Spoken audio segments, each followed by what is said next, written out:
یہ جو عثمان رضی اللہ تعالیٰ عنہ کو گفتگو کے لیے مکہ بھیجا تھا حدیبیہ سے، حدیبیہ مقام پر مشرکین نے آپ کو روکا اور حرم داخل ہونے سے نہیں آنے دے رہے تھے، تو عثمان رضی اللہ عنہ کے اور ان کی گفتگو لمبی ہو گئی، مشہور ہو گئی کہ شاید حضرت عثمان قتل کیے گئے۔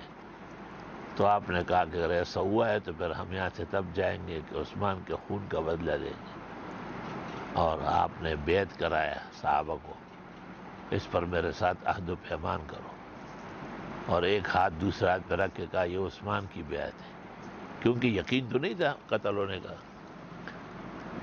اس کا ذکر اللہ نے کیا۔ بزرگان دین ان سے بیعت مراد لیتے ہیں، لیکن یہ کئی وجوہ سے کمزور استدلال ہے۔ مثلا اگر یہ مان لیا جائے کہ معین الدین چشتی سے شروع ہوا ہے، یا عبد القادر جیلانی سے، یا شہاب الدین سروردی سے، یا مودود نقشبندی سے، تو اس سے پہلے کیا رواج تھا؟ دین تو پہلے سے کامل و اکمل ہو چکا ہے۔ اس لیے علماء دین کہتے ہیں ایک بیعت ہے رسمی، کسی پیر کے ہاتھوں میں ہاتھ دینا، اور ایک بیعت ہے حقیقی، کسی سے عقیدے اور عمل کا رشتہ استوار کرنا، یہ اصلی بیعت ہے۔